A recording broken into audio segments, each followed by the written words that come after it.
تو ہمارا جو اسباق ہے ہمارے اور دروس اختتام کو پہنچتے ہیں. اب چھٹی کا وقت ہے تو روزانہ ہم چھٹی سے 5-7 منٹ پہلے ان باتوں کو دہرایا کریں گے اور ساتھ کچھ نئی باتیں کیا کریں گے. ہم نے کل آپ کو بتایا تھا کہ گھروں میں کیسے رہنا ہے اور کیسے جانا ہے، اور کھانے کے حوالے سے میں نے بتایا تھا کہ کھانے میں عیب نہیں نکالنا، کھانے کے حوالے سے جھگڑا نہیں کرنا، جو گھر میں بنا ہوا ہے اس کو کھانا ہے اور بسم اللہ پڑھنی ہے. کیا کرنا ہے؟ بسم اللہ پڑھنا ہے. اور گھر میں اکٹھے بیٹھ کر کھانا کھانا ہے. یہ کل باتیں ہوئی تھی. آج ہماری چند باتیں 2-4 منٹ میں یہ خاص طور پر ماؤں کے حوالے سے اور ان بیویوں کے حوالے سے، ماؤں کے حوالے سے جن کو اولاد کا درد ہے، ان کے حوالے سے. پہلی بات یہ کہ مائیں جو ہیں بچوں کو لعن طعن نہ کیا کر. بچے سے اگر کوئی غلطی ہو جاتی ہے تو وہ بچہ ہے، اسے سمجھانا چاہیے.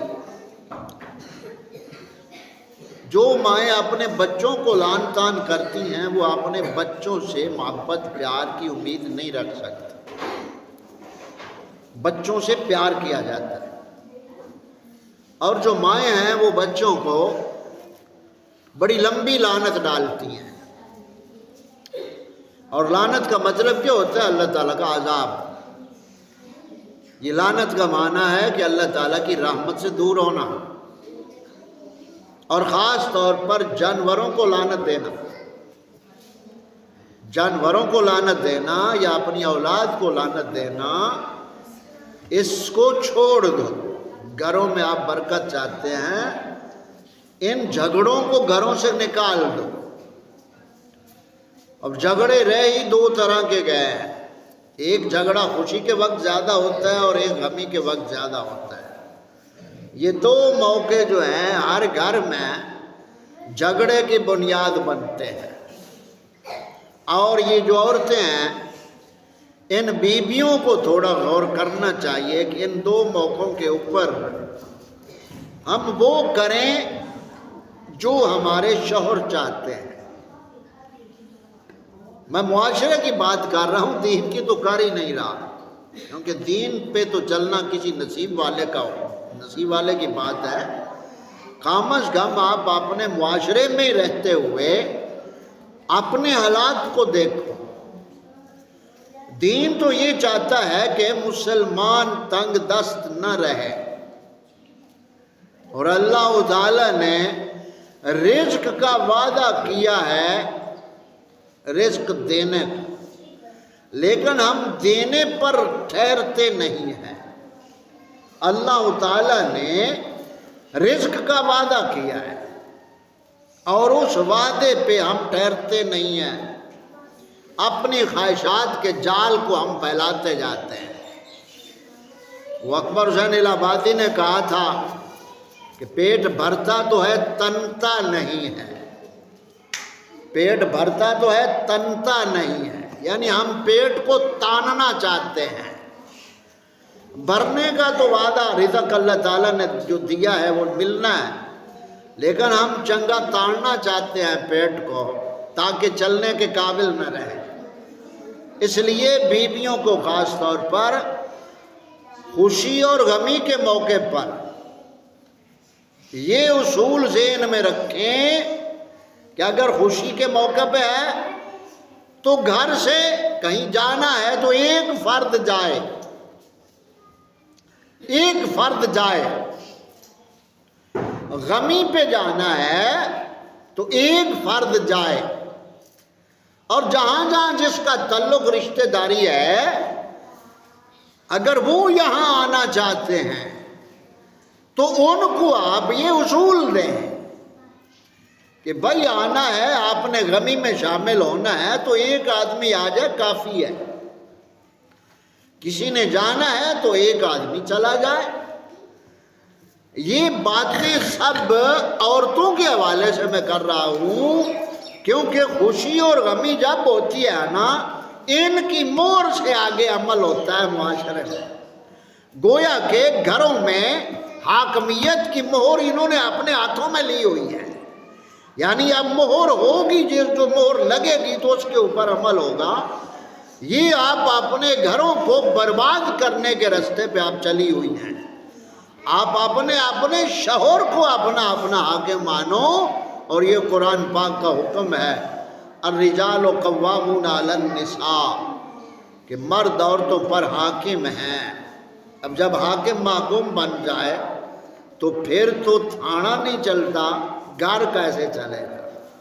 حاکم محکوم بن جائے تو ملک نہیں چلتا، تو گھر کیسے چلے گا؟ تو بنیاد ہی ہماری الٹی ہے۔ تو یہ چند باتیں ہم نے اس لیے کی ہیں کہ لعنت اور گالی گلوچ نکالنا اپنی اولادوں کو، بچوں کو، یہ کتنی بری بات ہے کہ خود اللہ تعالیٰ کے غضب کو ہم دعوت دے رہے ہیں۔ اب آپ خود طلباء سوچو اور تمام لوگ غور کرو کہ جہاں ہر وقت آگ جل رہی ہو وہاں کوئی چیز بچ سکتی ہے؟ اب آگ کا علاج کیا تھا؟ پانی صبر کی مانند ہے، اور حسد، یہ غصہ، یہ آگ ہے۔ اس لیے اپنے گھروں میں رحمت کا پانی، اس کی طلب کرو۔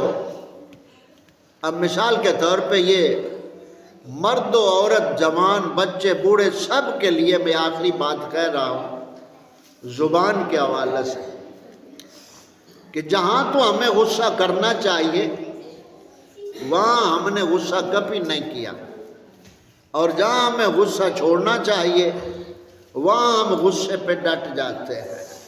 ہم نے آپ کو بتایا تھا نا کہ ایمان کی پہچان کیا ہے؟ گناہ کو گناہ سمجھنا، اور کامل ایمان کی نشانیاں 4 ہم نے بتائی تھیں، آپ کو یاد ہے؟ کسی سے محبت اللہ تعالیٰ کے لیے، کسی سے نفرت اللہ تعالیٰ کے لیے، کسی کو کچھ دیں تو اللہ تعالیٰ کے لیے، اور کسی کو روکیں تو اللہ تعالیٰ کے لیے۔ یہ جب آپ کی سوچ بن جائے گی تو آپ کے یہ زبان سے نکلے لفظ بھی عبادت بن جائیں گے، اور جب یہ سوچ نہیں ہے تو پھر جو چاہے آپ کرتے رہیں۔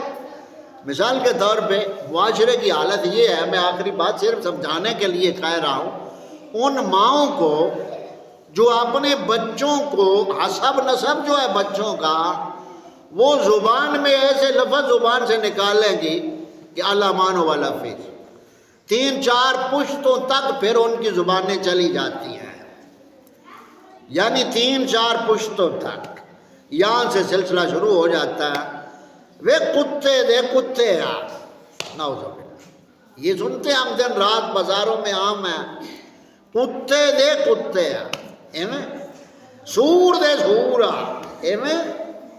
اب ان باتوں کا غور کریں کہ کیا نتیجہ نکلتا ہے۔ جب آپ نے اپنے بچے کو اور بچے کے باپ کو کتا اور سور اپنی زبان سے کہہ دیا تو تم اب خود سوچو کہ اللہ تعالیٰ کے ہاں تمہیں کتنا عذاب آخرت میں ملے گا اگر توبہ نصیب نہ ہو۔ یہ سانسیں چند چل رہی ہیں، جب ختم ہو جائیں گی آخر مالک کی بارگاہ میں ہم سب نے جانا ہے، اس لیے ہم سب کو اپنی زبان پہ کنٹرول چاہیے، اور ایسی باتیں اور بد دعائیں اپنی اولادوں کو مت دو، کل یہی اولادیں آپ کے لیے جہنم کا راستہ بنیں گی۔ اس لیے خود سوچا کرو، زبان سے بچوں سے پیار سے بات کیا کرو، بچے ہیں، بچوں کو سمجھانا پیار ہے، گالی گلوچ نہیں ہے۔ اللہ تعالیٰ ہم سب کو ہدایت کاملہ نصیب فرمائے۔ تو یہ روزانہ کی ہماری جو باتیں تھوڑی بہت ہوتی رہیں گی، گویا کہ ہم 4 باتیں روزانہ پڑھتے ہیں۔ سبق ہوتا ہے ہمارا ناظرے کا، قاعدے کا، اور 3 ہمارے درس ہوتے ہیں مختصر۔ تو یہ تیسرا تربیتی ہمارا درس ہے آخر پہ، پورے معاشرے کے لیے جو ہم چند باتیں کرتے ہیں۔ خوشی اور غمی میں اپنے آپ کو دیکھو، شریعت کو دیکھو، شریعت کو دیکھو گے تو آسانی ہوگی، شریعت سے دور بھاگو گے تو پھر ویرانی ہوگی۔ اللہ تعالی ہمیں ویرانی سے بچائے اور ہمارے لیے آسانیاں پیدا فرمائے۔